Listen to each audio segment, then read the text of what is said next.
Hello बच्चों, mission ज्ञान से मैं ज्योति मालपानी आपका स्वागत करती हूँ वेदांता के CSR ई लर्निंग इनिशिएटिव में।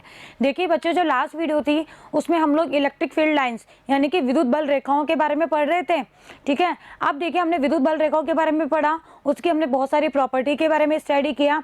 आज का हमारा टॉपिक है विद्युत द्विध्रुव यानी कि इलेक्ट्रिक डाइपोल। द्विध्रुव को कहते हैं डाइपोल। तो आज हम पढ़ेंगे कि पहले तो ये कि डाइपोल होता क्या है, फिर उसके बाद में डाइपोल मूवमेंट क्या होता है यानी कि द्विध्रुव आघूर्ण क्या होता है, फिर द्विध्रुव का अक्ष किसे कहते हैं, निरक्ष किसे कहते हैं, फिर हम निकालेंगे कि द्विध्रुव के अक्ष पर तीव्रता कितनी होती है और द्विध्रुव के निरक्ष पर तीव्रता कितनी होती है। ठीक है, और साथ साथ हम इससे रिलेटेड कुछ न्यूमेरिकल्स भी करेंगे। तो आप लोग कॉपी पेन लेके बैठ जाइएगा, नोट्स बनाते रहिएगा। ठीक है, चलिए शुरू करते हैं। विद्युत द्विध्रुव इलेक्ट्रिक डाइपोल, इसको कहते हैं डाइपोल। द्विध्रुव को क्या कहते हैं हम, डाइपोल। अब देखिए डाइपोल होता क्या है भाई। जो इलेक्ट्रिक डाइपोल होता है वो क्या होता है, इलेक्ट्रिक फील्ड की बात कर रहे हैं तो नेचुरली चार्जेस होंगे ना। तो हम क्या लेते हैं, दो चार्जेस लेते हैं, लेकिन कैसे चार्जेस लेने हैं हमको, अपोजिट मतलब विपरीत प्रकृति वाले। अगर एक प्लस है तो दूसरा क्या होना चाहिए, माइनस, और उनको एक डी दूरी के ऊपर रखा हुआ है। तो ये जो पूरा सिस्टम बना है इसी को हम क्या कहते हैं, इलेक्ट्रिक डाइपोल। अब हम इसकी डेफिनेशन दे तो क्या होगी, इसकी डेफिनेशन ये होगी कि परिमाण में समान, मतलब हमने जो भी चार्जेस लिए हैं सबसे मेन थिंग ये है कि उनका जो मैग्नीट्यूड है वो समान होना चाहिए और प्रकृति क्या होनी चाहिए, विपरीत। यानी कि ऐसा नहीं होना चाहिए कि आपने एक तो 2q ले लिया और एक q माइनस q ले लिया, नहीं, यहाँ से कोई भी डाइपोल नहीं बनेगा। इनके मैग्नीट्यूड समान होने चाहिए। अगर आप प्लस का 2q ले रहे हैं तो यहाँ भी क्या होना चाहिए, माइनस का 2q ही होना चाहिए।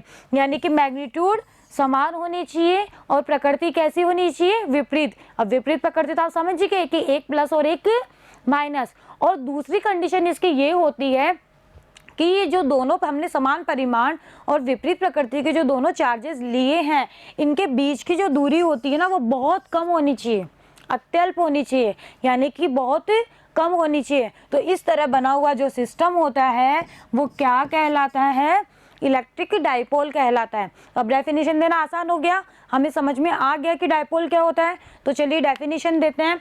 परिमाण में समान, बताए ना कि परिमाण समान, तो परिमाण में समान व विपरीत प्रकृति के आवेशों का युग्म, भाई युग्म तो हो गया, दो आवेश है जो कि परस्पर अल्प दूरी, ये चीज ध्यान रखिएगा, अल्प दूरी पर रखे होते हैं, विद्युत द्विध्रुव कहलाते हैं। समझ में आया। चलिए, और डायग्राम ऐसा हो गया भाई, हम प्लस क्यू और माइनस क्यू लेके चल रहे हैं, परिमाण समान है, प्रकृति विपरीत है और डी हम बोल रहे हैं कि बहुत कम है। ठीक है, तो ये हो गया एक हमारा इलेक्ट्रिक डाइपोल। ये भी हो सकता है लेकिन ये नहीं होगा। ठीक है, तो तीनों कंडीशन फॉलो होनी चाहिए। अब अगर हम नॉर्मल बात करें तो जैसे आप लोगों ने केमिस्ट्री में बहुत सारा पढ़ा है, HCl, NaCl, KCl। ठीक है, तो ये सारे के सारे जो होते हैं ये क्या है, इलेक्ट्रिक डाइपोल के एग्जाम्पल है। भाई हम HCl को बनाएंगे, एक H प्लस ये रहा, एक Cl माइनस ये रहा। अब देखो प्लस है माइनस है और इनके बीच की दूरी बहुत कम होती है। सिमिलरली NaCl की बात करें तो Na प्लस हो गया और Cl माइनस हो गया। तो ये इलेक्ट्रिक डाइपोल के एग्जाम्पल है। ठीक है बच्चों, अब हम पढ़ते हैं कि डाइपोल मूवमेंट यानी कि द्विध्रुव आघूर्ण, मूवमेंट मतलब आघूर्ण। ठीक है, द्विध्रुव आघूर्ण डाइपोल मूवमेंट क्या होता है। सबसे पहली बात कि इसको कैपिटल P से डिनोट किया जाता है। किससे डिनोट करते हैं, कैपिटल P से। और मैंने इसके ऊपर वेक्टर लगाया है, ये देखिए आपको वेक्टर नजर आ रहा है। यानी कि डाइपोल जो मूवमेंट होता है वो कैसी राशि है, वेक्टर राशि है, यानी कि सदिश राशि है। और जो सदिश राशि होती है इसका मतलब उनके मैग्नीट्यूड के साथ उनकी दिशा भी होती है, यानी कि ये किसी एक पर्टिकुलर दिशा में होगा ना।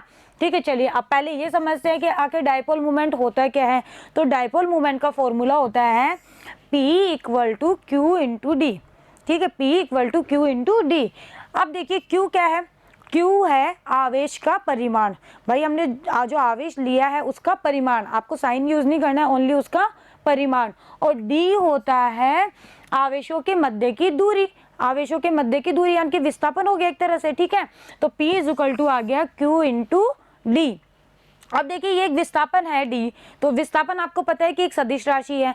तो लेकिन Q जो होता है वो तो एक वेक्टर क्वांटिटी नहीं होती है, स्केलर होती है, लेकिन D वेक्टर है, इसीलिए P भी क्या है, वेक्टर है, ठीक है। अब यहीं से हम इसकी डेफिनेशन देंगे।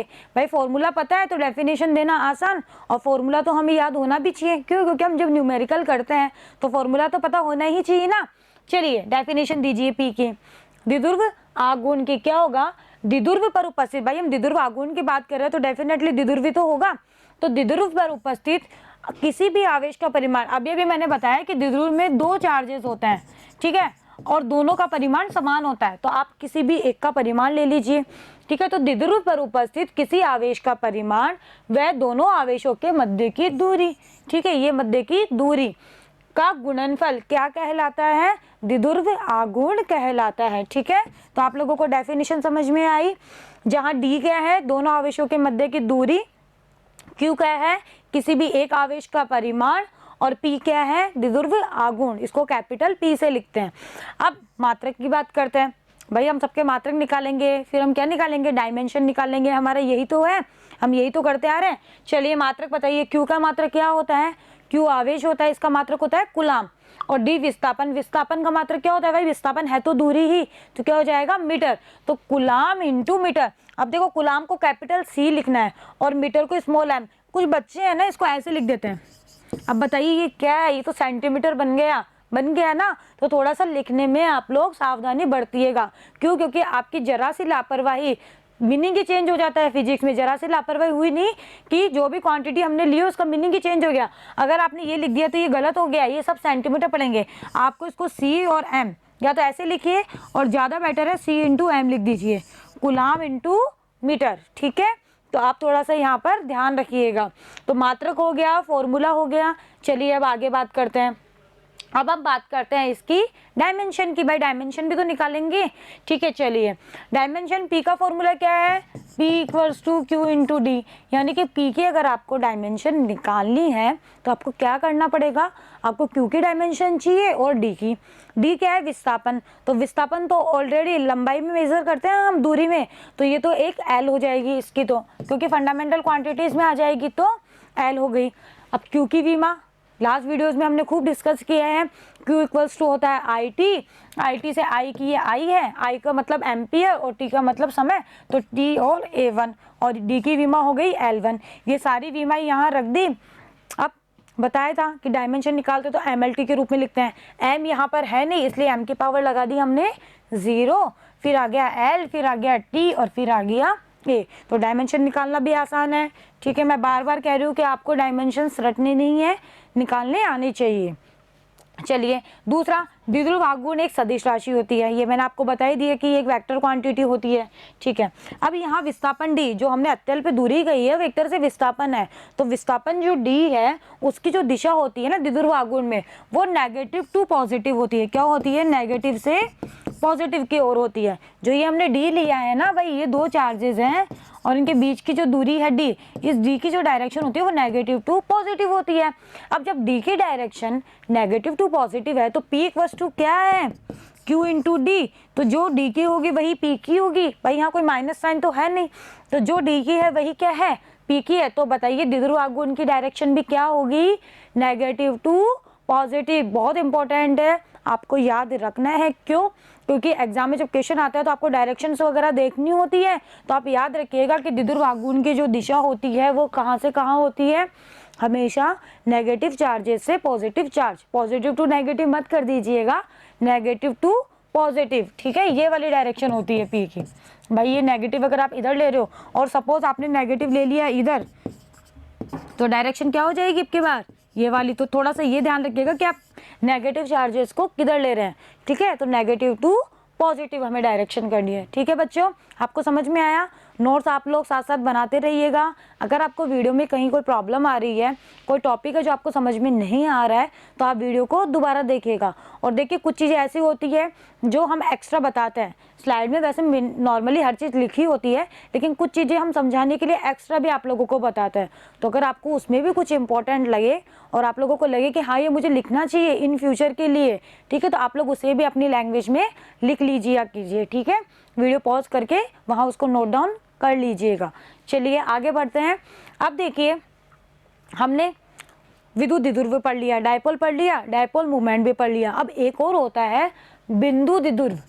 पॉइंट डायपोल, ठीक है, बिंदु द्विध्रुव। अब बिंदु द्विध्रुव है यानी कि बिंदु हो गए, तो देखो बिंदु द्विध्रुव क्या होता है, ऐसा द्विध्रुव जिसके दोनों आवेश, जो भाई दो आवेश होते हैं डायपोल में होते हैं ना, एक माइनस क्यू और एक प्लस क्यू, तो अगर ये दोनों जो आवेश है वो एक ही बिंदु के ऊपर आ जाए, अगर दोनों आवेश एक ही बिंदु पर आ जाए, मतलब मान लीजिए ये एक बिंदु है, इसी के ऊपर ही प्लस क्यू है और माइनस क्यू बोला, मैं भी इसी के ऊपर आऊंगा, ठीक है, तो अगर दोनों जो आवेश है वो सकेंद्रित हो जाए, सकेंद्रित का मतलब समझते हो ना, एक ही बिंदु के ऊपर आना, ठीक है, तो अगर दोनों आवेश एक बिंदु पर आ जाए तो ऐसा द्विध्रुव आपका क्या कहलाएगा, बिंदु द्विध्रुव। भाई आपको अभी ये बिंदु ही तो दिखाई देगा, ठीक है, एक ऐसा सिस्टम थोड़ी दिखाई देगा, ठीक है। अब बताइए जब दोनों आवेश एक ही बिंदु पर आ गए तो डी जीरो हुआ नहीं हुआ, भाई डी कुछ हुआ क्या इनके बीच में, ये भी यहाँ है, माइनस क्यू भी यहाँ है, प्लस क्यू भी, तो बताइए डी क्या हो गया इसके लिए, जीरो, ठीक है, तो ये आप ध्यान रखिएगा। तो बिंदु द्विध्रुव के लिए डी का मान हमेशा क्या होता है, जीरो होता है। अब बताइए जब डी जीरो हो गया तो डायपोल मोमेंट क्या हुआ, डायपोल मोमेंट होता है क्यू इंटू डी, भाई क्यू तो हमें मिल जाएगा, दोनों आवेश में से किसी का भी परिमाण ले लेंगे, लेकिन डी तो हमारा क्या है, जीरो, तो डायपोल मोमेंट भी क्या आ गया, यहाँ से जीरो आ गया। ये इसी पॉइंट के ऊपर प्लस क्यू है और आप चाहे तो इसी के ऊपर माइनस क्यू लिख लीजिए, ऐसा लग रहा होगा ना कि अलग अलग है, नहीं ये सेम है, ठीक है, तो इसी के ऊपर प्लस क्यू है और इसी के ऊपर माइनस क्यू है, तो डी हो गया जीरो, अर्थात बिंदु द्विध्रुव के लिए डायपोल मोमेंट, द्विध्रुव आघूर्ण क्या हो गया, जीरो। तो ये भी आप ध्यान रखिएगा, हो सकता है ऑब्जेक्टिव क्वेश्चन में आपसे पूछ लिया जाए। तो आप लोगों को बिंदु द्विध्रुव समझ में आया, इसका डायपोल मोमेंट क्या होता है, जीरो, ठीक है। चलिए अब देखिए हम एक क्वेश्चन करते हैं, मैंने बताया था ना कि हम क्वेश्चन भी साथ साथ करते चलेंगे और बाकी और जो क्वेश्चन है बुक में जो इससे रिलेटेड है वो आप खुद निकालिएगा, ठीक है। चलिए एक NaCl, NaCl बताओ एक डायपोल है या नहीं, है ना, आपको पहचान में आना चाहिए कि एक डायपोल है या नहीं, भाई एक प्लस है एक माइनस है, ठीक है। चलिए अणु में Na प्लस और Cl आयन के बीच की दूरी दे रखी है अगले ने 1.28 एंगस्ट्रॉम, ठीक है। अणु के विद्युत द्विध्रुव आघूर्ण की गणना करो। अब वो बोल रहा है कि ये जो NaCl अणु है इसका द्विध्रुव आघूर्ण कितना है, डायपोल मोमेंट कितना है, आप ये बताइए।